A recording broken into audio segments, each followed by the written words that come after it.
Welcome to FX Options University, recorded live at the International Securities Exchange, the world's largest equity options exchange. Join the industry's top trading professionals as they provide insight and strategies for trading in the currency markets using FX options. FX options are a low-risk alternative to hedging currency moves in any market condition. So I've just brought up, this is a chart of EUU. This is on a trading application from this is Thinkorswim. I imagine quite a few of you are familiar with the platform. And underneath the chart of EUU, I've got graphed implied volatility levels. So everything's moving along. You know, we're between 10 and 12%, and then all of a sudden we're up here at 17%. So as the market started to collapse and all this uncertainty began to emerge in Europe, we get this volatility ramping up. Well, you know, eventually volatility reverts back to where it's been, to its averages. We don't know when, unfortunately. It would be great if we did. We can even trade that. But eventually it will, and that could really hurt us. So it's kind of, we're adding a risk to that long position that we can offset to a great extent by spreading the position rather than just going long alone and not offsetting it with a little bit of a short by selling another put against it and absorbing some of that time value in that put. Okay, let me go back to the chart here. Let me stop sharing.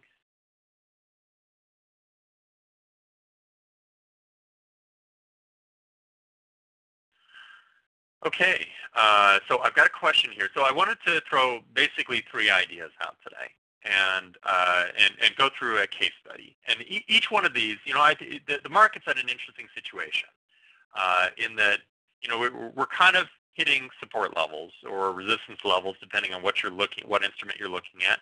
Everything overall is kind of correlated with the dollar. You know, the dollar's being the dominant force, with the exception of the yen. Out there in the Forex market, you know, everything's kind of trending in favor of the dollar, and we've had this little bit of a pause in that strong dollar trend the last few days. So the market's likely to break out. So we're looking for short-term opportunities. Each one of these 3 may be interesting opportunities, but you know, at the same time, we want to think about, you know, if we want to achieve the objective of limiting our risk, you know, taking a diversified trade or a hedge trade or something that's going to offset some of the risks we may be exposed to elsewhere in our portfolio, but we still want to limit risk, there are some dangers that we're exposed to right now because the market has been moving so fast.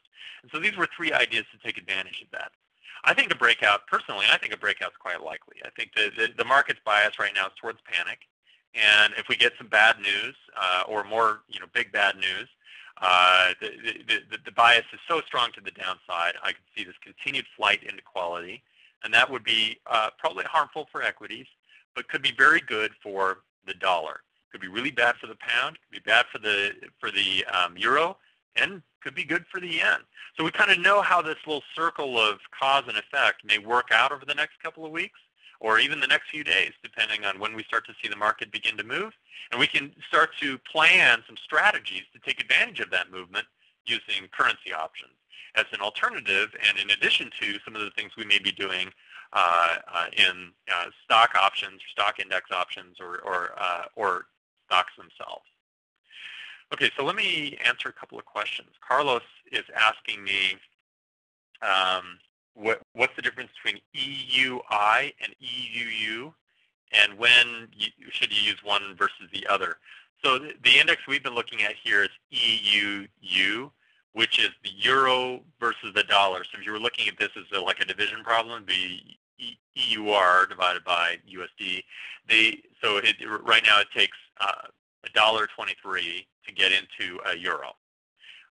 EUI is just the reverse. It's the dollar / euro, which is the way that you know, futures contracts are priced, but it's different than the way that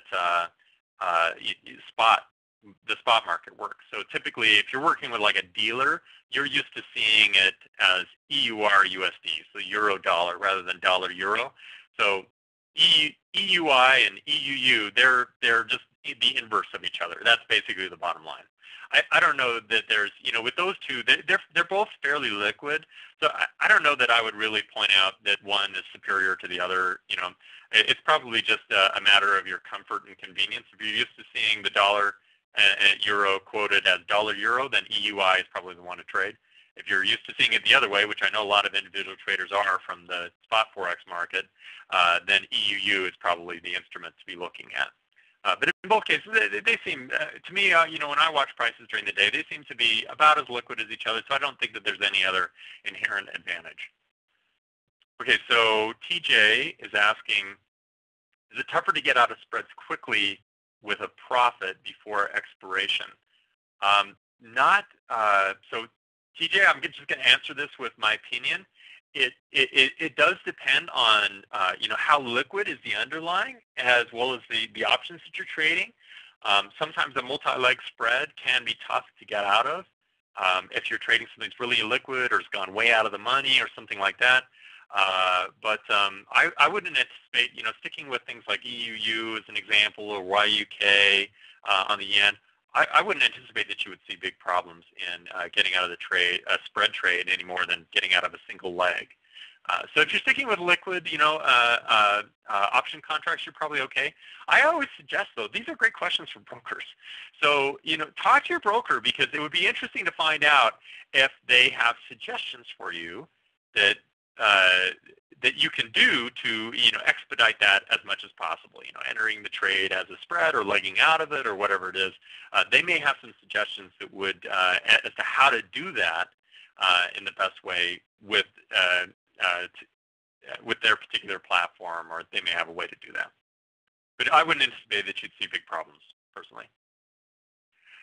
So TJ's asking a follow-up question here: are you always safer with a spread? It's all relative. It's like this comparison that we were looking at on EUU, where we looked at the $3 put versus the $2 debit spread. Well, clearly the debit spread in my example is superior to the $3 put, right? Assuming that the market only gets to 120. The market winds up not moving very far and just moves down to 120. If the market moves a lot, you may have taken more risk with the long put position, but you have unlimited reward potential. Your reward is fixed with the spread. So safer is kind of a relative term. It's like, well, with a spread, quite often it's true. You have less at risk, but you plan to make less as a maximum gain. You may have more at risk with an outright long position, but when you win big, it can be unlimited. So it could be hundreds of percent. So it's kind of a trade-off, and I would suggest that if we can theorize that options are fairly efficiently priced, it's probably pretty equivalent. The trade-offs are about equal. Thank you for participating in this week's session. Please join us again next week. Get trading ideas, exchange rates, webinars, news, and commentary. Visit www.fxoptions.com. ISE FX options can be easily traded through all options-enabled brokerage accounts. These exchange-listed securities are cash-settled in U.S. dollars and have a European-style exercise.